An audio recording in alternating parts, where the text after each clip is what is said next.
On Thanksgiving, I heard my own son agree I should be legally erased for 14.6 million.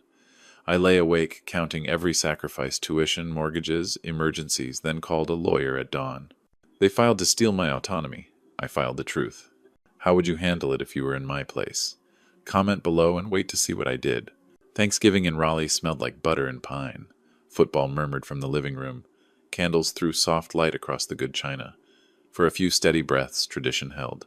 Then the briefcase slipped, hit the hardwood, and burst open like a startled bird. Paper fanned across the floor in a pale arc. Mineral deeds, royalty statements, and a number that stared up like a dare. $14.6 million. Texas Permian Basin Midland, Odessa, Henry's Fields. My brother's last, stubborn gift.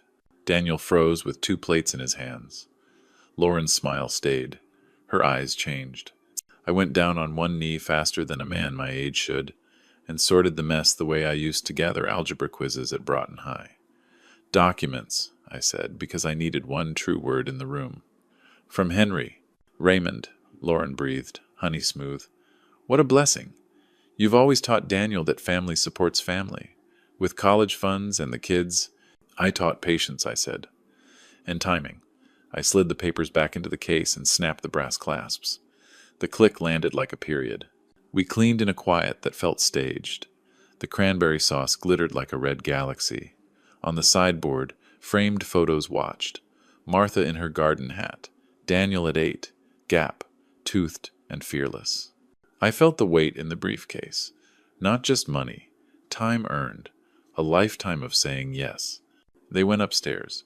I stood in the hall, the house settling around me, wood sighing as it cooled.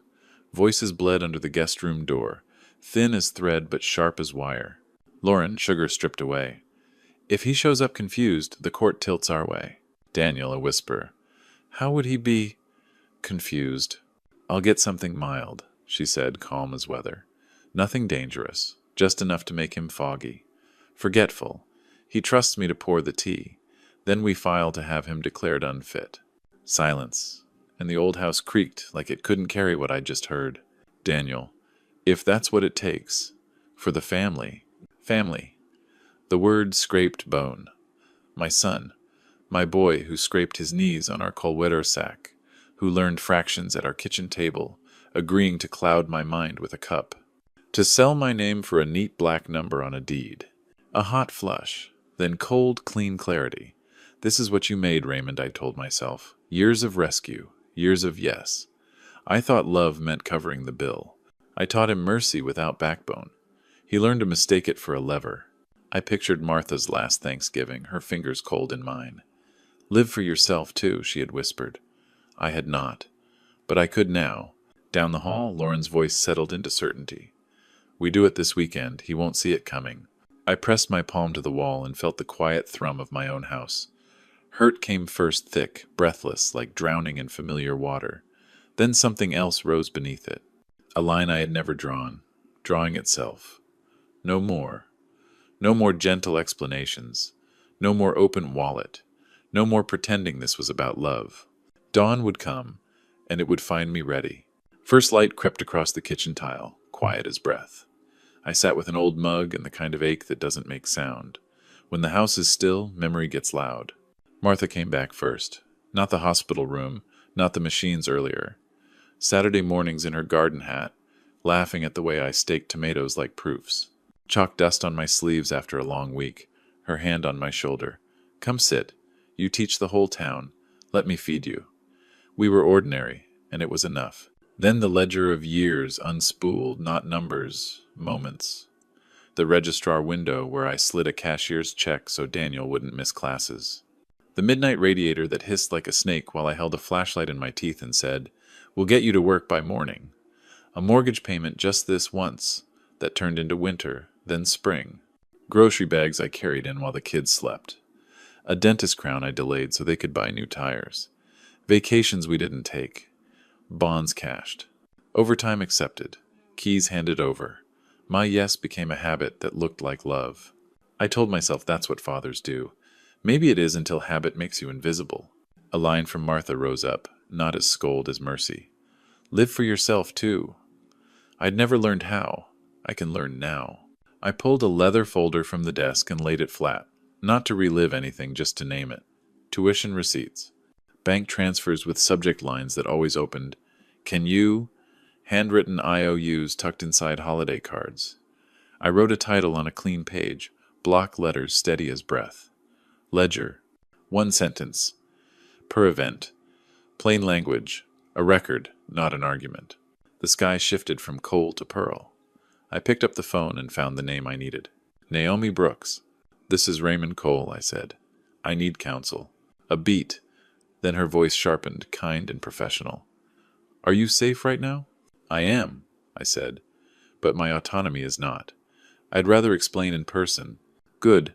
Don't give details over the phone, she said. Bring any documents showing a history of support. Anything signed, any messages. Can you be here by 9? 8:45, I said. We'll make a plan. The call clicked off. The house stayed quiet, but the quiet had changed.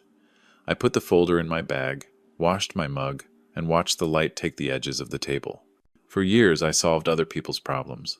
This one I would solve for myself. Steam curled off my mug as the sun pressed thin light through the blinds. I made my own coffee. I set 2 chairs a step back from the table and laid a folder where my hands could reach it. Footsteps on the stairs. The hush of voices. Then my son in the doorway, and Lauren right behind him with a smile she wore like jewelry. Morning, she sang. We thought we'd make breakfast. Oatmeal? Tea? I've got my own, I said, and let the words sit. Have a seat. Daniel hovered, eyes on the floor. Dad, about last night? We're not going to pretend, I said. I heard you. Every word. The plan to make me seem foggy. The petition to say I can't manage my own life. Lauren blinked, then softened her voice. You must have misunderstood. We were worried. You've seemed overwhelmed. I taught for 30 years, I said. You don't gaslight a math teacher. I know the difference between worry and strategy. Silence. The refrigerator hummed. Someone's fork ticked against a plate in the sink. A small, nervous sound. I kept my tone level. Here's what's changing, effective now. There will be no more allowances, no more emergency transfers, no more mortgage help, car help, or quiet bailouts. You don't ask me for money again. Daniel flinched. Dad, the kids' college funds will not be leveraged against my dignity, I said. You want to plan for college. Plan within your means. Lauren's smile thinned. At your age, what do you need all that money for? Autonomy, I said. Peace. And the right not to be drugged, so a judge will take my signature away. Her eyes flashed. You can't talk to us like... I can. And I will. I tapped the folder. I have records, years of support. That history ends today. Pack your things. You'll leave the guest room in an hour. Keys on the table. Daniel finally looked at me. For a second, I saw the boy he'd been the one who fell off his bike and reached for my hand. Then he glanced at Lauren, and it was gone. This is extreme, he whispered. We're family. Family does not plot to stage confusion, I said. Family does not forge concern into a weapon. From now on, anything you have to say to me, you say through counsel. Lauren stood, chair legs scraping.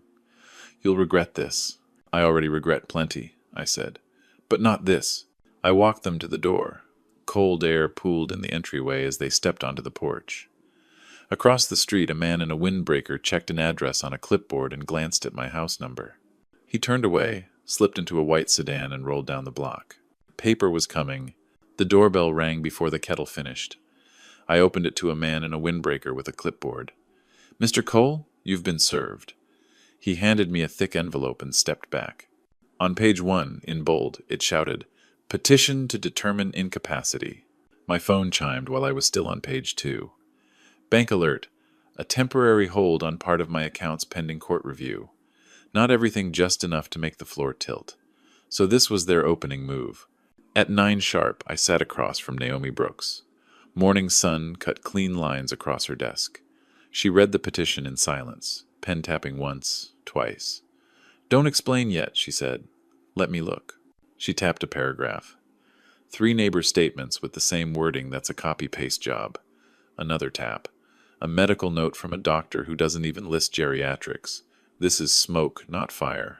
I kept my hands folded to keep the tremor out of them. They froze some funds, I said. A temporary hold. We'll get that lifted, she said. Here's our dismissal strategy, simple and fast. 1.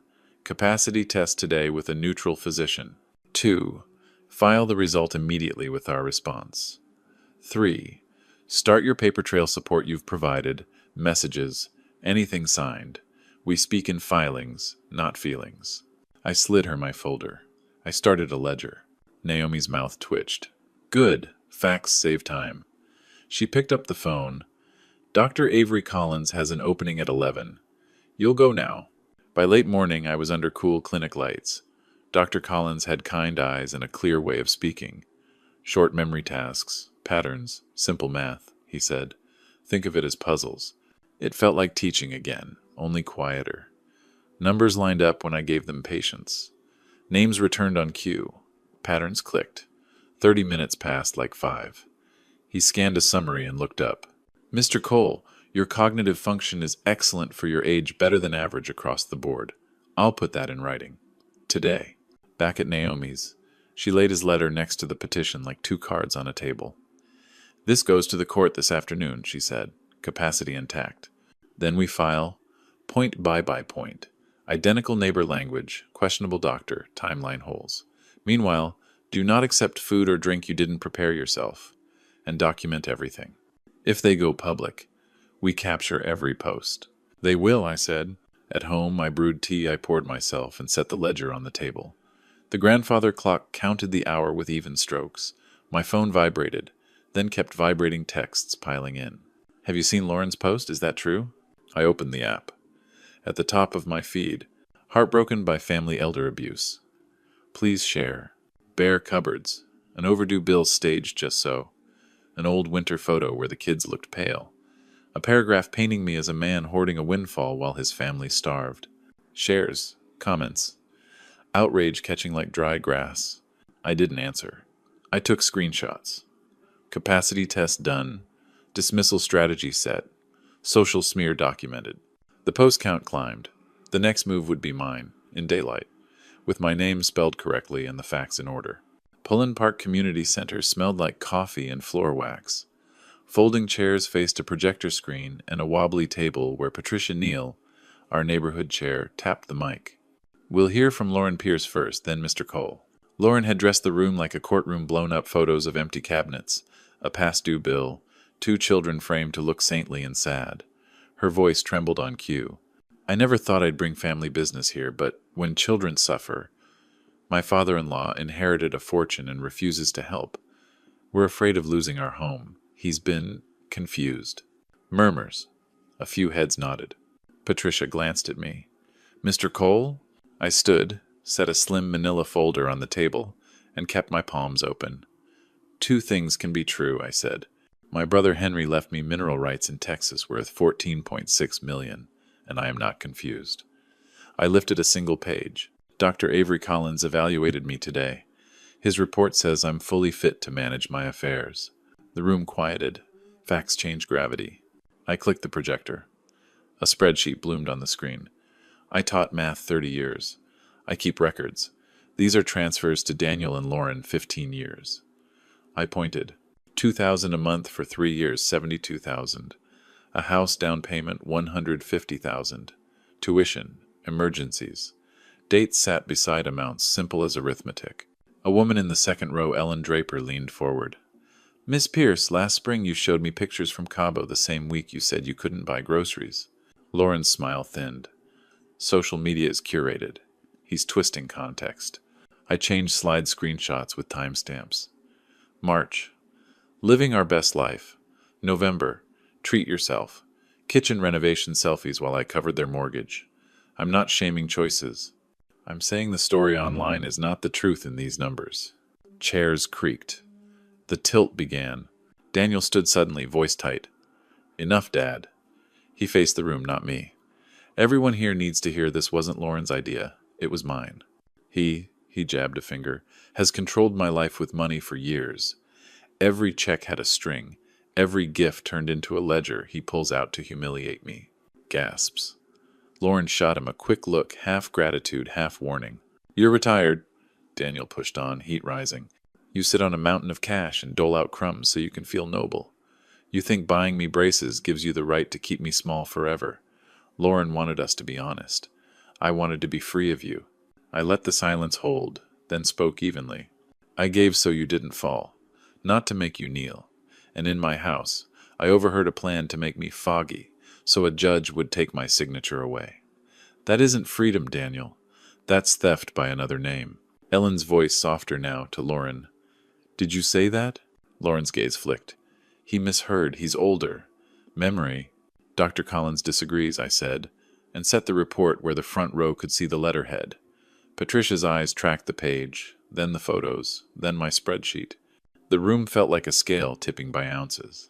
The door at the back swung open, a breath of cold air rolling in. A man in a windbreaker stepped inside, scanned faces, and lifted a tan envelope. Lauren Pierce? He called, voice clear enough to reach the last row. Every head turned. Lauren's hand tightened around the mic stand. The man checked the name again and looked straight at her. Miss Pierce? The man in the windbreaker didn't flinch under all those eyes. He stepped closer to the mic stand, tan envelope in hand. Miss Pierce? He said again. Lauren managed. Yes? He set the envelope on the table, tapped it once. Service complete. Then he turned and walked out into the cold, like he was delivering pizza menus. Patricia's mic squeaked. The room breathed for the first time in a minute. Lauren stared at the flap as if it might bite her. Daniel reached for it. She snatched it back, tore it open herself. Paper rasped, her face drained. I saw the letterhead from where I stood. Longhorn Capital Partners, LLC. Daniel's voice dropped. What is it? She tried to shield the first page with her hand, but the headline was big enough for the second row to read. Civil complaint for fraud and breach of contract. Below it, assignment of expectancy. Ellen Draper's whisper traveled 3 chairs. What's an assignment of expectancy? Naomi had taken a seat in the back and now moved up beside me, low voice steady. It means she sold a future inheritance, she said for my ears only. Something she doesn't own, not legally transferable. Lauren swallowed. This is a mistake. Daniel's jaw worked. Lauren, what did you do? She flicked her eyes toward him, then to the room, then back at the page. It's just paperwork, a short-term advance. Everyone does it. Naomi leaned in an inch. Not like that. Not if it's someone else's money. Not if it doesn't exist yet.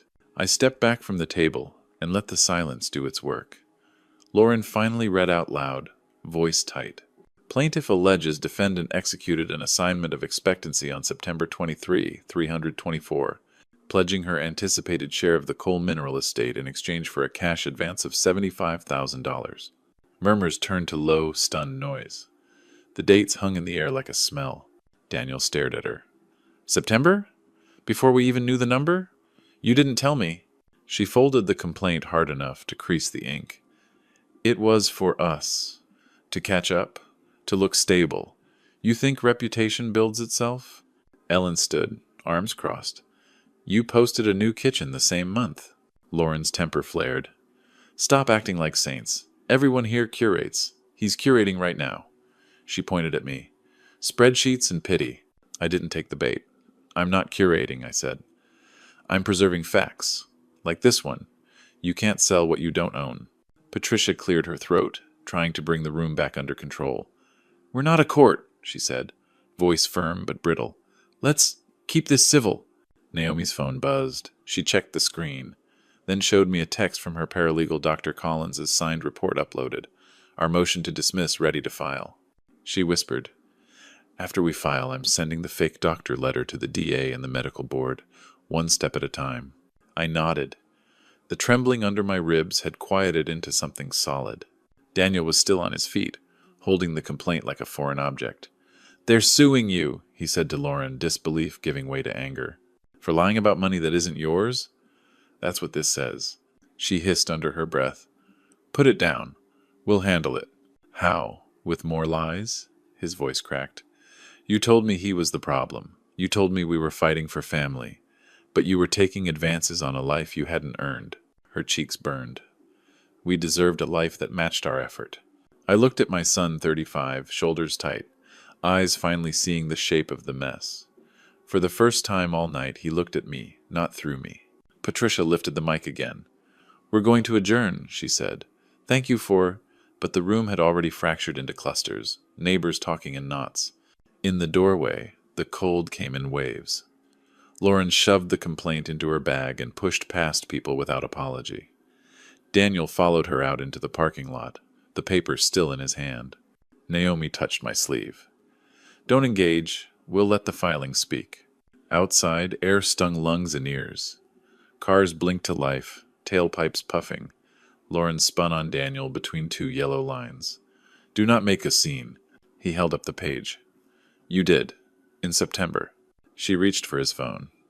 "We need to call a lawyer." His phone buzzed first. He looked down at the screen, winced, answered. "Ethan?"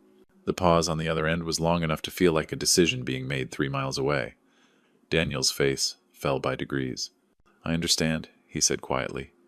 "Unpaid leave, until it blows over." Another pause. "Yeah, I'll clear out my locker." He lowered the phone. For a heartbeat he didn't move. Then he put his palm on the cold roof of their car, like a man steadying himself on a railing. Lauren's mouth opened to say something sharp. The words didn't find their way out. I watched my breath fog and vanish. The second envelope had done what the first couldn't. It told the truth she thought she could hide. "Tomorrow," Naomi said, zipping her coat, "we file. Then we climb the rest of this hill." Daniel's phone buzzed again. He didn't pick up. Their house showed up in my mind the way a math problem does when a student finally admits the variables. Bills spread like a grim mosaic. Group chats went quiet. The friends who had shared Lauren's posts stopped answering her texts. Consequences have their own gravity. By noon, Naomi sent her demand letter. Plain language, principal plus fair interest, copies of every transfer, every signed acknowledgement, dates lined up like fence posts. It was not a threat. It was an invoice for 35 years of rescues. Their attorney called Naomi within an hour. I heard only her side. "Yes, those are promissory notes. No, these are not gifts. We are open to a structured plan. We are not open to hand-waving." She hung up and looked at me. "They want mercy. They will get math." That evening, Daniel and Lauren arrived without calling. I let them stand on the porch. Cold air made our breath visible. "Dad," Daniel said, voice raw, "we need time." "You have counsel," I said. "Ask them to propose a schedule. Payments, dates, amounts." Lauren leaned in. The sweetness was gone. "You cannot seriously expect us to pay all of that." "I seriously expect you to stop pretending money is a feeling," I said. "This is history with numbers next to it." Daniel tried again. "What about the kids? Their college will not be purchased with my humiliation," I said. "Plan within your means." Lauren laughed once, hard. "At your age, you do not need what you have." "At my age," I said, "I need autonomy, peace, and the right not to be erased with paperwork." Daniel's shoulders sagged. "Can we work this out, as a family?" "We are past that door," I said. "Naomi will take your lawyer's call tomorrow. There will be no more allowances, no more envelopes passed in kitchens. If you want a different ending than bankruptcy, you earn it with payments, not apologies." Lauren's eyes cut to Daniel. "Choose," she said, low and sharp. "Him or me." He stared at the space between us like it held a solution no one had taught him to find. Cold scraped across the porch as Lauren's ultimatum hung between us. "Choose, him or me." Daniel stared at the space like a solution might appear if he waited long enough. "We're not doing this inside," I said. I stepped onto the front walk and let the door click shut behind me. "Whatever we say out here." Lauren's laugh was blade thin. "You think locking a door makes you in control?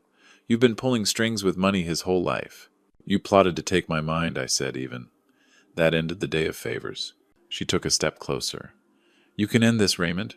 Write a check. Apologize online. Say you misunderstood. We'll take down the posts. We'll rebuild trust for the neighbors."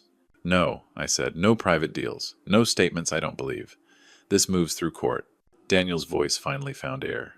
"Mediation, then? A payment plan? Something that doesn't ruin us?" "You get a plan after a judgment," I said. "Secured by liens, through counsel only. Not here, not now." Lauren's eyes sparked. "You wouldn't dare." "I already did," I said. "Your civil suit arrived at the community center. Tomorrow, my filing's due.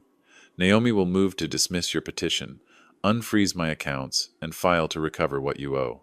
She will also refer that doctor letter to the DA and the medical board. And if you keep defaming me online, you'll receive a cease and desist with damages attached. She flinched at doctor letter. You don't have proof. I do, I said. And recordings. North Carolina is a one-party consent state. I don't need your permission to keep the truth. Daniel's shoulders sagged. Lauren, did you really... Stop, she snapped. He's bluffing. I met my son's eyes. I taught you proofs, Daniel. Bluffing isn't in them. He closed his eyes for a beat. When he opened them, he looked tired, not angry. Dad, please, the kids, the house. The house will have a lien, I said. The kids will have a father who pays what he owes. Lauren's voice sharpened. At your age, you don't need $14.6 million. You barely need the next 10 years.